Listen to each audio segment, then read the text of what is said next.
벌써 8월이 됐네요. 정말 빠르죠, 그죠? 이번 주가 휴가 피크라 그러던데요. 제가 일부터도 그런 인사를 시켰는데 옆 사람 손을 붙잡고 안 됐다고, 휴가도 못 가고 여기 와서 참 안 되셨다고 인사 한번 하세요. 참 안 되셨다고. 이렇게 얘기하세요. 이제 이번 주에 휴가 다녀오세요. 이렇게 인사 좀 하세요. 아유, 그래요. 너무 휴가철에 많은 사람들이 이동한다 그러더군요. 혹시라도 이번 주에 여행을 떠나시는 분들은 주의해서 조심해서 잘 다녀오시기를 바라고요.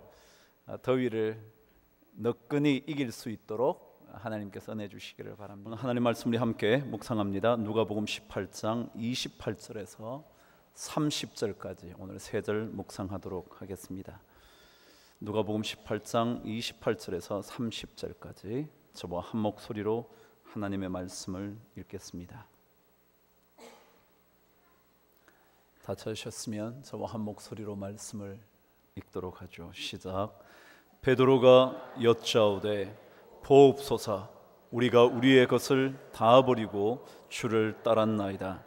이르시되 내가 진실로 너희에게 이르노니 하나님의 나라를 위하여 집이나 아내나 형제나 부모나 자녀를 버린 자는 현세의 여러 배를 받고 내세의 영생을 받지 못할 자가 없느니라 하시니라.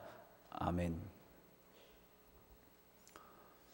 이 자리에 오신 분들은 적어도 다 구원을 받으신 분이시겠죠. 만일 구원을 아직까지 얻지 못하셨다면 이 시간 주님 앞에 고백하십시오. 주님, 저는 죄인입니다. 저의 죄를 용서하여 주옵소서. 주님을 나의 구세주로 받아들입니다. 나를 건져 주옵소서. 이 고백을 하면 주님께서 구원의 은혜를 주십니다. 그것이 하나님의 말씀의 약속입니다. 만일 우리가 구원을 받았다면 구원받은 자의 그 이후의 삶은 어떤 것일까? 구원받은 자들의 그 이후 삶은 과연 어떠해야 하는 것일까? 늘 우리는 질문을 합니다. 만일 한 답변을 가져온다면 그것은 우리 구원받은 자의 삶은 구원받은 그 이후에 예수 그리스도 그분을 닮아가는 삶의 과정, 그것을 구원받은 자의 그 이후 삶의 모습이라 말할 것입니다. 다시 말씀드린다면 그분의 형상대로 지음을 받은 우리가 그분의 형상을 따라 조금씩 변화되어가는 과정이 구원받은 자의 그 이후의 삶이 아닐까 말할 수 있을 것입니다. 신학자 제럴드 시처라는 분이 그래서 이런 질문에 우리 그리스도인들은 답하면서 살아야 한다고 권면했습니다. 그 질문은 바로 이런 것입니다. 하나님께서 과연 내 삶에서 하시고 싶은 것은 무엇일까? 하나님께서 과연 여러분과 저의 삶 속에서 하시고 싶은 것은 무엇일까? 그래서 주님께서 내 삶 속에서 일하실 수 있도록 하기 위하여 내가 내릴 수 있는 선택은 무엇일까? 다시 한번요. 하나님께서 나의 삶 속에서 무엇을 하시기를 원하시는 걸까? 만일 하나님께서 무언가를 하시기를 원하신다면 하나님께서 원하시는 것을 하시기 위하여 내가 선택할 것은 무엇일까? 라는 질문에 대하여 우리는 답변을 하며 살아간다면 구원받은 하나님의 백성의 삶의 모습이 조금씩 이루어져 갈 것이라는 것입니다. 이 시간 그 질문을 생각하면서 그 질문을 제 스스로 자꾸 물으면서 이 본문을 읽는 순간 저에게 한 가지 영적인 가르침이 떠올랐습니다. 오늘 저와 함께 28절 29절을 읽으시면서 동일하게 반복된 한 단어를 찾아내 보시기를 바랍니다. 저와 함께 28절 29절 읽습니다. 시작. 베드로가 여짜오되 보옵소서, 우리가 우리의 것을 다 버리고 주를 따랐나이다. 이르시되 내가 진실로 너희에게 이르노니 하나님의 나라를 위하여 집이나 아내나 형제나 부모나 자녀를 버린 자는, 그랬습니다. 반복된 단어 하나 있습니까? 버리다라는 단어입니다. 그렇습니다. 하나님께서 내 안에서 무언가를 하실 수 있도록 하기 위하여 우리가 선택해야 하는 삶의 중요한 한 모습은 바로 버리는 것입니다. 다시 말한다면 비우는 것입니다. 다시 말한다면 조금씩 포기할 줄 아는 겁니다. 여러분, 버리지 않고는 비워질 수가 없죠. 그래서 사실은 버린다는 단어와 비운다는 단어는 동일합니다. 버리는 순간 점점 더 빈 공간이 생기는 것입니다. 여러분, 육신의 삶의 특징은 붙잡는 겁니다. 잡고 또 취하여서 절대로 나에게서 떠나가지 않도록 만드는 것입니다. 그래서 점점 더 내 삶에 풍족함이 느껴지도록 채워가는 것이죠. 마치 신혼집 살림에 아무것도 없다가 세월을 지나가면 갈수록 점점 더 무언가로 채워지는 겁니다. 옷장을 채워갑니다. 거실을 채워갑니다. 좋아하고 갖고 싶어하는 것들을 점점 더 삶에 채워갑니다. 그래서 우리는 끊임없이 알게 모르게 평생토록 무언가를 채우려고 몸부림치면서 삽니다. 심지어 가득 채워져 있는데도 아직 더 채워야겠다는 생각 가지고 우리는 자꾸만 무언가를 거두어 드립니다. 옷장에 옷이 가득한데도 더 채우려고 더 넓은 옷장을 필요로 합니다. 오히려 물건 때문에 피해 다녀야 할 정도가 되는데도 불구하고 우리는 채워야 한다고 생각합니다. 그러나 영적인 진리와 법칙을 따르는 사람은 채우기보다 오늘 말씀대로 버림으로 인한 비움의 과정이 필요하다는 겁니다. 여백을 만들어 주는 것입니다. 점점 더 비운 공간을 더 거대한 공간으로 만들어 가는 것입니다. 왜냐하면 그 비워진 공간에서 주님께서 움직이실 수 있도록 하기 위해서입니다. 그리스도인의 삶은 나 자신을 비워서 하나님께서 내 안에 들어와 작동하도록 하시는 겁니다. 점점 더 내 자신의 삶 속에 빈 공간을 크게 만드는 순간 하나님께서 내 안으로 들어와 마음껏 활동하시게 되는 것입니다. 주님께서 나누어 주라고 하신 말씀도 채우기보다 비우라는 얘기 아니겠습니까? 채우는 데 익숙해져 버린 우리의 삶을 오히려 비우는 삶을 통하여 채우는 것과는 조금씩 이별해 가는 그 과정, 그것이 우리 영적인 삶의 진리를 쫓아가는 것입니다. 빌립보서에 보면 사도 바울이 우리 모든 그리스도인들에게 이 마음을 품어야 한다고 강조한 적이 있습니다. 다 아시겠죠? 빌립보서 2장 5절에는 너희 안에 이 마음을 품어라. 곧 그리스도 예수 그리스도 그분의 마음인데, 그분은 본체 하나님과 같은 분이셨다. 근본 하나님의 본체시지만 하나님과 동등됨을 취할 것으로 여기지 아니하시고, 함께 읽으실까요? 시작. 오히려 자기를 비워 종의 형체를 가졌다. 예수님의 삶의 가장 중요한 한 단면을 뭐라 그랬냐면 비웠다는 것입니다. 하나님이셨는데 자신을 비우고 비우셔서 마침내 하나님의 종이 되셨다는 겁니다. 그리스도인의 삶은 비우고 비우셔서 더 버릴 것이 없으신 예수 그리스도 그분을 따라 자신의 삶 속에 있는 것들을 하나씩 버리는 훈련을 배우는 것입니다. 버림으로 내 자신 속에 빈 공간을 점점 더 확대하는 것입니다. 욕망을 조금 더 내려놓고요, 조금 더 가지고 싶은 탐욕을 조금 더 포기하고요, 집착을 좀 내어버리고요, 그리고 내 삶 속에 채워진 것들과 익숙해지지 않기 위하여 점점 더 결별하는 훈련을 하는 거고요.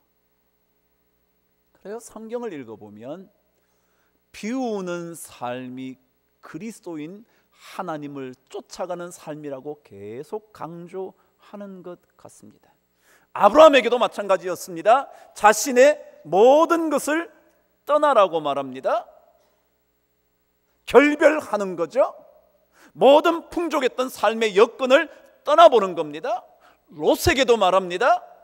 소돔과 고모라의 익숙한 삶으로부터 결별하도록, 떠나도록, 그래서 그것으로부터 채워졌던 삶이 피어지도록 만드는 것입니다. 이스라엘 백성이 광야 생활한 것도 똑같습니다.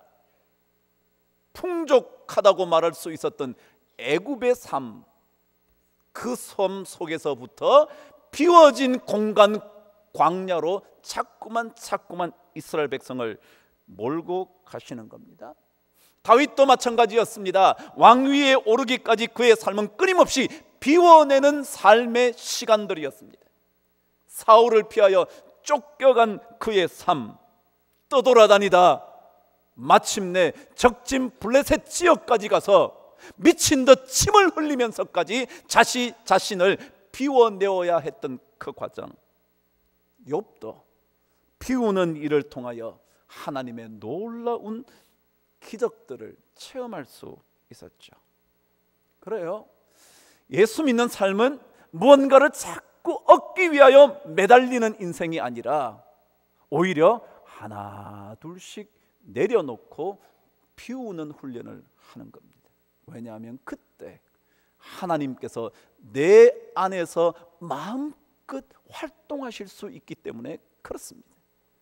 내 것으로 가득 채워진 공간 속에 하나님이 비집고 들어오는 것이 아니라 점점 더 나의 삶 속에 비어진 삶의 구석구석마다 하나님이 들어오셔서 그곳에서 마음껏 일하시도록 만드는 것이 그리스도인의 삶의 모습입니다. 여러분, 채우시는 일에 목마르신가요? 조금 더 가져서 인생을 풍요롭게 만들고 싶으신가요? 정말 남들처럼, 이 땅의 사람들처럼 더 가져가려고 인생이 악다구니로 변하고 있지는 않습니까? 오히려 조금은 내려놓고요, 조금은 내 자식에 대한 욕심도 내려놓고요, 그리고 삶에 더 가져야 할 것들로 가득한 생각을 비워 하나님께서 과연 내 삶 속에서 무엇을 하시려고 하시는 것일까 생각해보는 삶이 필요하지 않겠습니까? 하나님은 우리가 비워놓은 공간이 넓을수록 더 신비롭게 일하십니다. 붙잡고 쥐고 안달하기보다는 내려놓고 맡기며 신뢰하며 그분에게 더 의존하게 될 때 하나님은 더 놀랍게 일하시는 겁니다. 신라곤을 썼던 존 밀턴은 그의 나이 44세가 되던 1652년 실명을 합니다. 그리고는 그 해에 자신의 아내마저 생명을 잃어버리게 됐고 아이 하나까지 죽어버립니다. 기가 막힌 일이었죠. 근데 그 이후에 그가 시 한 편을 씁니다. 눈이 멀고서라는 시였습니다. 물론 그 이후에 신라곤을 썼지만 시 한 편을 먼저 썼는데 눈이 멀고서라는 제목의 시였습니다. 한번 들어보시죠. 이 어둡고 넓은 세상에서 생의 절반도 되지 못한 채 나의 시력이 흐려진 일을 생각하며 이제는 나에게 맡겨진 달란트조차 쓸모 없어지게 됨을 생각하며 나는 어리석게 물었다. 하나님께서는 빛을 거두어 가시고도 나에게 낮의 일을 하라고 하시는 겁니까? 그때 그 군말을 막으며 인내가 대답한다. 하나님께는 인간의 수고나 친히 주신 재능조차도 필요가 없다. 그분의 위엄은 왕과도 같아서 명령만 내리시면 수많은 이가 땅과 바다를 건너 쉴 새 없이 달려온다. 그리고 그들이 그분 곁에 서서 대기하며 그분을 섬긴다 라는 시였습니다. 여러분 보세요. 눈이 감겨졌습니다. 할 일은 많은데 눈 뜨고 살아도 힘든 세상에, 어두운 세상에서 눈까지 잃어버렸는데 주님께서 말합니다. 하나님, 나에게는 인간의 수고나 어떤 재능도 필요 없다고. 필요하다면 하나님께서 명령만 내리시면 땅 끝에서부터 수많은 사람들이 달려와 땅과 바다를 건너와 섬기게 될 수 있다고. 여러분, 우리는 이렇게 생각하지 않나요? 우리 것이 비어지면, 내 것이 비고 나면 아무것도 할 수 없지 않을까 생각하지 않습니까? 아닙니다. 비어지면 비어질수록 하나님은 더 멋지게 일하실 수 있습니다. 왜냐하면 그분이 명령만 내리시면 셀 수도 없이 많은 그 누군가가 땅과 바다를 건너 쉴 새 없이 달려와 그분의 일을 감당하기 때문에 그렇습니다. 그래서 예수 믿는 사람들은 비워진 삶을 통하여 하나님이 일하시는 것을 체험해 봐야 합니다. 모자란 삶을 통하여 하나님께서 어떻게 움직이시는가를 볼 수 있어야 합니다. 채워지지 않은 인생인데도 불구하고 하나님의 역사가 얼마나 놀라운지를 직접 목도할 수 있어야 합니다. 사도 바울은 이런 영적인 진리를 그가 고린도후서 12장 9절 이하에서 설명을 했죠. 기억나시나요? 육체의 가시를 제거해달라고 하나님께 3번 기도했을 때 하나님께서 들려주신 음성이었죠. 뭐라고요? 내 은혜가 내게 족하도다. 이는 내 능력이 약한 데서 온전하여 짐이니라 그랬습니다. 보십시오. 내 능력이라는 것은 하나님의 능력입니다. 그 능력이 약한 데서 온전해진다는 겁니다. 하나님의 능력은 우리가 연약할 때 비워지고 또 비워져서 더 이상 아무것도 할 수 없다고 생각되는 그 순간에 훨씬 더 멋지게 드러난다는 것입니다. 그런데 이 이야기를 미르바 든이라는 캐나다 리전트 칼리지의 영성 신학자가 본문 헬라어를 읽다가 이런 사실 하나를 발견했습니다. 여기에 온전하여 진다라는 단어는 원래 끝이 난다는 단어이라는 겁니다. 끝이 난다. 자, 그렇다면 내 능력이 약한 데서 끝이 난다라고 말하면 내 능력은 하나님의 능력일까요? 아니죠. 하나님의 능력은 끝날 수 없으니까요. 그래서 이 해석을 계속 묵상을 하다가 여기에 내 능력이라는 것은 사실 누구의 능력이라고 딱 꼬집어 말할 수 없다는 거예요. 그런데 사실은 뒤에 온전하다는 단어가 끝이 난다라는 단어라는 것을 보고 나니까 이 능력은 바로 바울의 능력이라는 겁니다. 다시 말하면 하나님의 은혜가 바울에게 족한데, 왜냐하면 바울의 능력은 연약한 데서 뭐라고요? 끝이 나버리기 때문에 그렇다는 거예요. 바울의 능력은 연약해지면 끝이라는 거예요. 끝이 났는데 어떡하죠? 근데 성경은 말합니다. 끝이 났는데 그 끝이 나는 그 자리에서 그리스도의 능력이 머물게 된다고. 그래서 사도 바울은 연약한 것을 자랑하겠다고, 연약한 것을 도리어 기뻐하겠다고 그가 12장 9절에서 적어 놓았죠. 그러므로 도리어 크게 기뻐함으로 나의 여러 약한 것들에 대하여 자랑하리니 이는 그리스도의 능력이 내게 머물게 하려 함이라. 여러분, 우리는요, 무엇이 사라지고 나면 남들이 다 그래. 당신 보잘것없다고, 당신은 연약하다고, 아니 당신은 너무 무력한 존재라고 말한다는 거죠. 그래서 그 얘기를 들을 때 우리는 어쩔 줄 몰라 하면서 끊임없이 나도 채워야지, 내가 보잘것없는 인생으로 평가받지 않을 거야 생각한다는 거예요. 그런데 성경은 말합니다. 연약한 것을 오히려 자랑함으로 그리스도의 능력이 내 안에 오게, 비어짐으로 말미암아 내가 무력해졌을 때 오히려 하나님의 능력이 내 안에 작동할 수 있도록. 여러분 한번 보세요. 사실 주님께서 이런 말씀을 하셨잖아요. 하나님의 나라를 위하여 집이나 아내나 형제나 부모나 자녀를 버린 자는, 그랬습니다. 여러분 정말 주님께서 이거 다 버리라는 뜻일까요? 여러분 그런 폐영무도한 인간을 하나님께서 원하시는 걸까요? 이삭을 바치라고 말씀하셨을 때 맏아들을 죽이는 그런 무자비한 아버지 되라는 얘기였을까요? 아니요. 이단들은 그래서 이렇게 가르치잖아요. 가정을 버려야 된다고. 성경에 그러지 않았냐고. 당신 왜 아직까지 가정에서 머물고 사냐고. 하나님을 위한다면 버려야 되지 않냐고 말하는 거예요. 아니요, 여러분 그런 뜻이 아니에요. 이 말은요, 주님께서 강조하시면서 나 외에 다른 것이 의지할 만한 선택지가 되어서는 안 된다, 그 말이에요. 이런 집이 있으면 든든하죠? 집 없는 사람은 매번 쫓겨다니는 전세, 월세, 신세니까 집이 있으면 좋겠죠? 그래서 집이 자기에게 의존할 수 있는 힘이 된다든지, 아내가 그렇다든지, 아내가 해주지 못한다면 형제가 그렇다든지, 형제가 못한다면 부모가 해준다든지, 아니 언제인가 내가 늙음하게 자식이 해줄 수 있다든지 라는 무언가 방패막이가 되어줄 수 있는 것을 포기해야 된다, 그거예요. 그래서 주님만 찾을 수 있도록, 주님만 간절하게 사모할 수 있도록 만드시는 삶.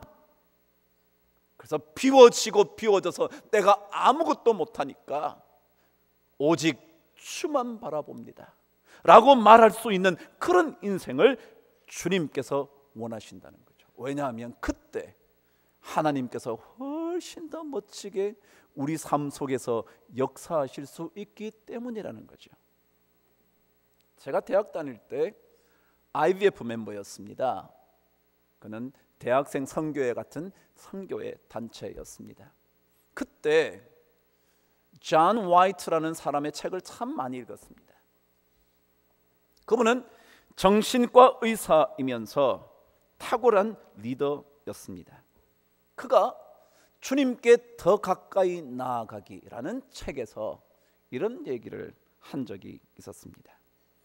우리가 얼마나 작으냐 하는 것은 정말 중요하지 않다. 문제는 우리가 작다는 게 아니라 우리가 경쟁적으로 삶의 자리를 더 차지하려고 미친 듯이 싸우다가 자신의 자리를 잃어버렸다는 데 있다. 다시 한번요, 잘 들어보세요. 문제가 뭐냐면 우리가 진짜 보잘것없는 인생이다, 이게 진짜 문제라고 생각한다는 거예요. 근데 그게 아니라는 거예요. 문제는 진짜 뭐냐면 이 세상 속에서 경쟁적으로 내가 조금 더 자리를 차지해 보려고 싸우는 도중에 우리 자신의 진짜 자리를 잃어버린 데 있다는 거예요. 그럼 우리 자리가 뭘까? 그는 이렇게 말했습니다. 우리의 자리라는 것은 우리가 비록 보잘것없을지는 모르지만 우리를 받아주시고 사랑해 주시는 하나님께서, 사랑의 하나님께서 나를 위하여 자리를 만들어 주신 그 자리가 최고의 자리라는 것을 깨닫는 것, 그게 자기 자리인 거예요. 자기 자리가 뭐냐 하면 나는 작은 것에 불과할지는 몰라도 이 보잘것없는 인생을 받아주시고 용납하시고 사랑하시는 그분이, 그 사랑의 하나님이 나를 위하여 만들어 주신 그 자리, 그 자리가 최적의 자리라는 사실, 바로 그 자리가 나에게 가장 딱 맞는 그 존재임을 아는 그것, 그 자리를 잃어버렸다는 거예요. 우리는 전부 다 보잘것없는 것에 너무 민감합니다. 채워지지 못해서 내가 아무런 능력이 없는 것 같다는 생각 때문에 고민합니다. 그런데 그것이 진짜 문제가 아니라는 겁니다. 오히려 부족하지만 나를 받으시고 나를 통하여 무언가를 이루시려고 하는 하나님, 그분이 내 자리를 마련해 주신 것, 이것만 정확하게 알고 있으면 하나님은 그 사람의 인생을 책임진다는 거예요. 욕망에서 벗어나는 삶, 주님께서 원하시는 겁니다. 더 채우려고 하는 탐욕으로부터 나를 조금씩 피워내는 것, 주께서 가르쳐 주시는 영적인 진리입니다. 하나님의 나라를 위하여, 그리고 나를 더 멋지게 쓰시도록 하기 위하여 우리는 조금씩 비워가야 합니다. 채워가야 할 것에 함몰되지 않고 점점 더 비우는 인생으로 사는 것 필요합니다. 그럴 때 주님의 약속하신 말씀이 반드시 이루어질 겁니다. 그것이 30절 말씀입니다. 읽으실까요? 시작. 현세에 여러 배를 받고 내세에 영생을 받지 못할 자가 없느니라 하시니라. 아멘. 여러분, 이 약속의 말씀은요 반드시 이루어집니다. 누구에게요? 하나님의 나라를 위하여 내 삶을 조금씩 비워가는 훈련을 하는 사람. 아니, 더 많이 비워서 하나님이 더 마음껏 활동하실 수 있는 그 사람, 그 삶 속에 반드시 이 약속은 이루어질 것입니다. 그래서 사도 바울은 에베소서 3장 20절에서 이렇게 예수 그리스도 그분께 영광을 돌려야 한다고 말했죠. 그분이 이런 분이라서. 한번 읽어보실까요? 시작. 우리 가운데서, 시작. 우리 가운데서 역사하시는 능력대로 우리가 구하거나 생각하는 모든 것에 더 넘치도록 능히 하실 이에게 영광이 세세토록 있을지어다. 그럼 하나님은요 능력을 가지고 있는 분이에요. 그래서 우리가 구하거나 생각하는 것에 더 넘치도록 능히 하실 수 있는 분이에요. 근데 그분이 그렇게 하시기 위하여는 우리는 조금씩 우리 삶의 공간을 넓혀 가야 돼요. 비움으로 넓혀 가야 돼요. 삶의 여백을 만들어 놓아 하나님이 일하시도록 만들어야 돼요. 존 밀턴처럼 눈이 멀고 나서 하나님의 놀라운 일하심을 보게 되는 것처럼, 그럼 한 주간 조금씩 비우는 일에 익숙해져 보십시다. 너무 채우려고 그러지 마시고요, 조금 모자란 듯 하지만 그 모자란 자리에 하나님이 오시기를 기도 한번 해보십시다. 조금 보잘것없는 인생처럼 여겨질지는 모르지만 없어진 것에 대하여, 아니 채워지지 않은 것에 대하여 그런 것과 조금씩 멀어져 가는 인생 한번 되어보십시다. 그래서 그분께서 약속하신 약속의 말씀이 반드시 이루어지도록, 우리 안에 착한 일을 시작하신 그분께서 그리스도 예수의 날까지 반드시 이루실 줄 믿는 믿음으로 여러분과 저의 삶의 공간을 점점 더 확대해가는 그런 놀라운 한 주가 되시기를 주의 이름으로 축복합니다. 기도하겠습니다. 하나님 아버지, 채우고 싶어서 안달하지만 비우기를 원하시는 아버지 하나님의 음성을 듣습니다. 사업도 잘 되어 채우고 싶지만 그러나 하나님 나라를 위하여 비울 수 있는 훈련을 하게 하여 주셔서 오히려 그 사업체가 하나님을 위한, 하나님 나라를 위한, 하나님 영광을 위하여 멋지게 쓰여지는 도구가 되게 하여 주시옵소서.